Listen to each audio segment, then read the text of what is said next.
behind the scan orang-orang sukses. Hal yang lebih mengagumkan dari kegemilangan seseorang hari ini adalah proses di baliknya. Apabila yang kita tahu hanya hasilnya, itu hanya akan menghadiri iri dalam hati. Namun, jika kita tahu bagaimana perjuangan di baliknya, itu akan memberikan kita suntikan motivasi. Kita bisa akan tahu betapa lemahnya kita jika menyerah atas semua kesulitan hidup ini. Orang-orang yang hari ini dipandang hebat adalah mereka yang terlahir di atas terjangan gelombang tinggi yang bertubi-tubi.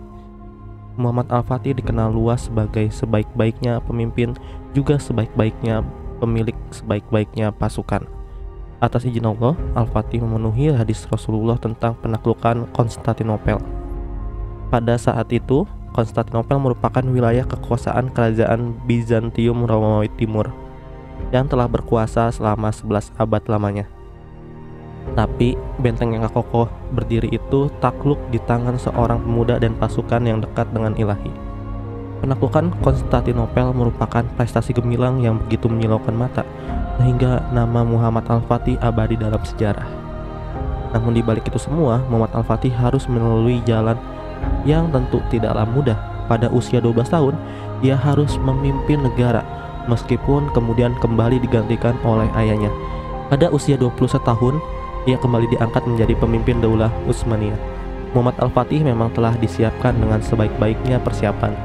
Masa kecilnya dihabiskan oleh mendalami Al-Quran, menyelesaikan hafalan 30 juz, mempelajari hadis-hadis, serta memahami ilmu fikih, matematika, dan strategi perang. Muhammad Al-Fatih menguasai berbagai bahasa, yaitu bahasa Arab, Persia, Latin, dan Yunani. Betapa sulit proses yang ia harus lalui.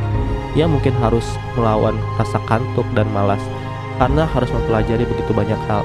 Ia juga mungkin harus berulang kali terkilir dan memar karena berlatih bela diri begitu keras. Harus tidur hingga larut malam karena terus memikirkan nasib umat Islam.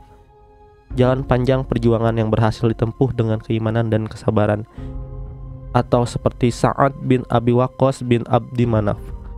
Ia dikenal sebagai orang pertama yang melemparkan anak panah dalam perjuangan di jalan Allah. Setiap panahnya tak pernah meleset, setiap panahnya selalu tepat sasaran hingga mampu membuat musuh-musuh Islam tewas seketika. Saat selalu berucap, ini adalah panah yang diberkahi Allah. Namun di balik itu semua, kita tidak tahu betapa banyak anak panah yang telah ia lepaskan dalam penempaan diri. Tiap yang mahir berawal dari ketiadaan. Betapa banyak waktu, tenaga, pikiran, dan tangisan yang mungkin telah ia habiskan hingga menjadi pemanah sejati yang setiap busur panahnya selalu tepat menancap di sasaran. Lantas, bagaimana kita hari ini? Sudahkah kita memaksimalkan potensi yang Allah berikan?